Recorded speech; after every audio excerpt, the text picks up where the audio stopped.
설마가 현실이 됐죠. 45번째 백악관 주인이 정치계 이단아 도널드 트럼프로 결정이 됐는데요. 네, 우리 경제에 미치는 파장을 전문가와 함께 짚어보도록 하겠습니다. 서울대 경제학부 김소영 교수 나와 있습니다. 네, 안녕하십니까? 안녕하십니까?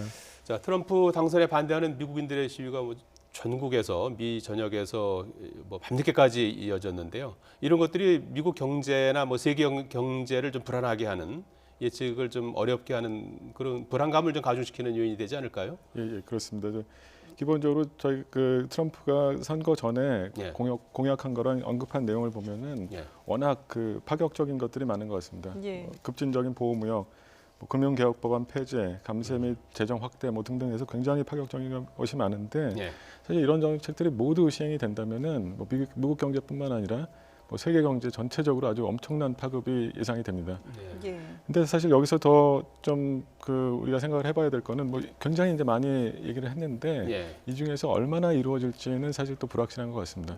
그래서 사실 지금 불확실성이라는 게 굉장히 많은 얘기를 했는데 이 중에서 얼마나 실제로 이행이 될지 하는 그런 불확실성인 것 같고, 그런 불확실성이 경제에 대한 불확실성도 상당히 증가를 시키는 것 같습니다. 네.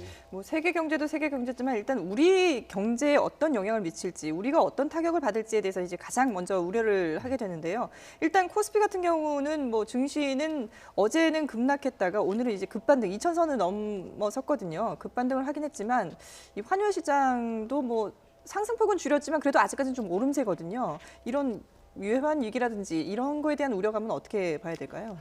일단 현재 벌써 이제 뉴스에 많이 나온 걸로 알고 있는데 일단 어제 워낙 예상치 못한 일이 벌어졌기 때문에 이에 대해서 이제 불확실성이 갑자기 확 늘어나고서 충격을 받은 그런 모습입니다. 그래서 안전자산 선호 현상 이런 얘기를 많이 하는데 네네. 실제로 그런 현상이 일어났고, 원달러 환율이 어제 올랐고 오늘도 약간 변동성이 있었는데 네네. 사실 이런 추세가 당장 끝날 것 같지는 않고 어느 정도는 지속이 될 것 같습니다. 향후에 이제 트럼프가 또 뭔가 향후 계획에 대해서 정책에 대해서 이런 얘기들을 할 것 같은데, 그런 얘기가 있을 때마다 변동성이 있을 거라고 예상이 되고, 사실 근데 이게 지금 최근 외환 시장 동향을 보면은 무슨 사건이 있을 때마다 이제 상당히 변동성이 확대되는데, 이 트럼프 당선으로 인해서 그런 종류의 좀 더 많은 불확실성이 생기고 좀 더 많은 언급에 따른 불확실성이 생기는 이런 현상이 나타날 가능성이 상당히 있을 것이라고 생각이 듭니다. 예. 트럼프는 이 저금리를 선호하는 걸로 이렇게 알려져 있지 않습니까? 그런데 지금 12월에 이제 연방은행이 금리를 이제 올릴 것이다, 이제 이런 전망이 많지 않았습니까? 예, 어떻게 봐야 될까요? 미국 금리가 좀 12월에 올릴까요? 아니면 계속해서 좀 저금리 기조를 유지할 수 있을까요? 지금 이제 불확실성이 이제 확대된다는 얘기를 계속 말씀을 드렸었는데, 예. 사실 이 불확실성이 확대가 되면은 경기 전망도 어려워지고요. 그다음에 불확실성 확대 자체로 경기가 안 좋아진다는 이런 생각이 많이 있습니다. 예. 그래서 불확실성이 정책의 불확실성이나 경제의 예. 불확실성이 확대가 되면은 아무래도 경제에 약간 네거티브한 영향을 미칠 확률이 좀 있기 때문에 이전보다는 기존 기준금리 인상 가능성이 약간은 낮아졌다, 이렇게 생각할 수 있을 것 같습니다. 예. 그리고 미국도 불확실성이 확대가 되면 사실 우리나라는 미국의 영향을 상당히 많이 받기 때문에 예. 우리나라 불확실성도 상당히 우리 한국 경제에 대한 불확실성도 상당히 증가할 수 있을 것 같고요. 예. 그렇기 때문에 결국 주식시장 관련해서도 아까 환율 시장이랑 비슷하게 상당히 변동성이 확대가 될 것이라고 생각이 듭니다. 12월 금리 인상할 걸로 이렇게 많이 전망을 했었는데 그 가능성이, 물론 뚜껑을 열어봐야겠습니다만은 그 가능성은 지금보다 조금 낮아졌다. 지금보다 약간 낮아졌을 확률이 굉장히 높을 것 같습니다. 예. 예. 거기다가 지금 우리 경제가 가뜩이나 좋지 않은데 이 트럼프 같은 경우에는 일단 미국을 우선하다 보니까 보호무역주의를 내세우고 있잖아요. 그래서 우리 수출길도 좀 막히지 않을까 걱정이 되거든요. 예, 그렇습니다. 저희 트럼프가 일단 제일 우리 입장에서 제일 많이 생각이 나는 게 이 제일 많이 저희가 지금 듣고 있는 게 보호무역주의라는 얘기인데, 많이 있죠. 이게 TPP 철폐, 그다음에 관세를 크게 부과한다는 얘기도 있었고요. 그다음에 우리나라랑 어느 정도 비슷한 상황인 중국에 대해서도 그 조작 환율 조작국 예. 지정 뭐 이런 얘기들이 있었던 것 같습니다. 네. 예, 관세를 뭐 예. 세게 매기겠다 이제 이런 주장도 하고 있었는데요. 예. 결국 근데 실제로 이제 얘기한 대로 전부 다 될 것인지 는 의문이긴 하지만 뭐 최소한 현재보다는 상당히 보호무역주의로 갈 거라고 보여지고요. 예. 그렇기 때문에 결국 뭐 우리나라를 보면은 사실 우리나라가 뭐 여러 가지 측면이 있지만 상당히 수출 의존도가 높은 편이고요. 그렇죠. 예. 그렇기 때문에 어느 정도 타격이 예상이 됩니다. 가뜩이나 지금 수출 여건이 뭐 좋지 않고 예, 수출이 계속 좀 줄어들고 있는 그런 상황 아니겠습니까? 예, 그렇습니다. 설상가상인 상황이 될 수도 있겠군요. 예, 뭐 현재로 사실 글로벌 금융위 이후에 보시면은 예. 상당히 세계 경제 전체적으로 우리나라뿐만 아니라 무역이 줄고 있는데 뭐 이런 뭐 미국의 보호무역주의가 진행이 돼서 더 줄게 되면 사실은 뭐 어느 정도 상당한 타격이 예상이 됩니다. 예.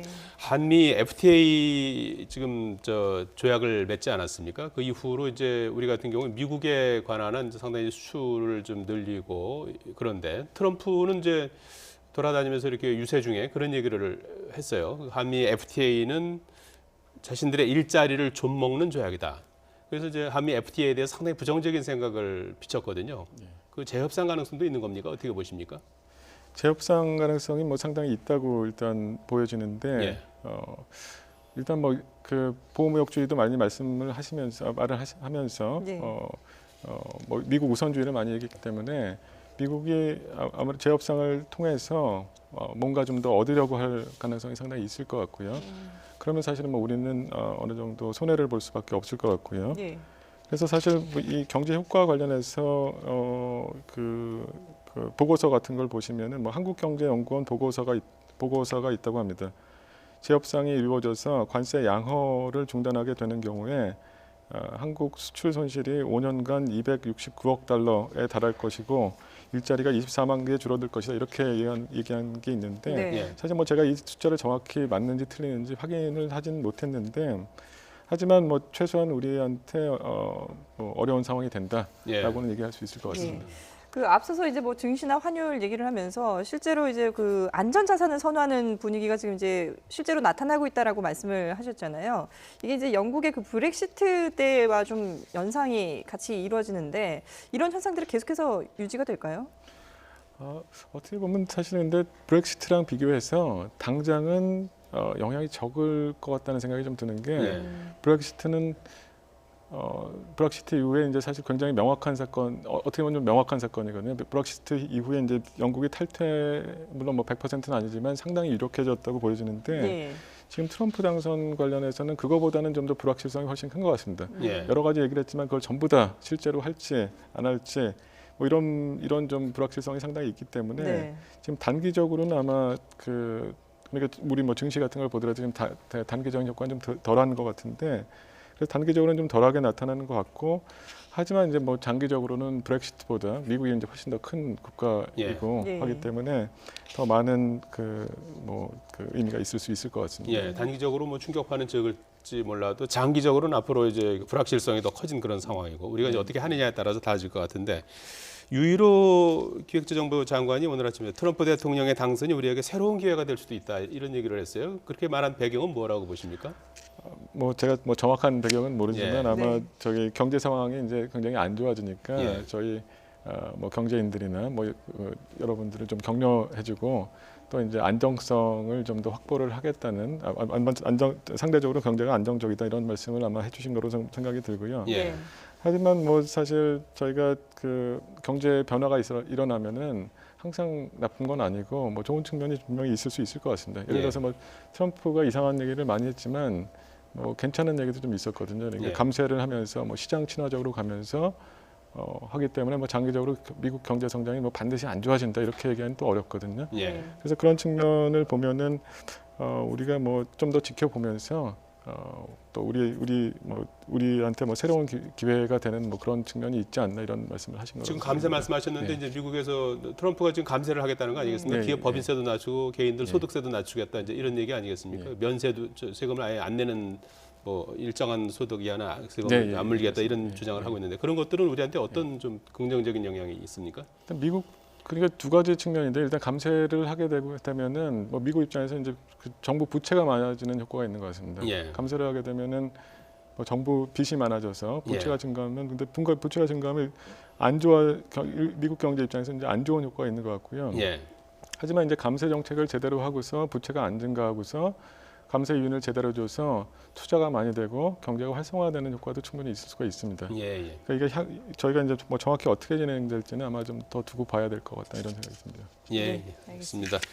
서울대 경제학부의 김소영 교수였습니다. 도움 말씀 고맙습니다. 잘 들었습니다. 예, 예.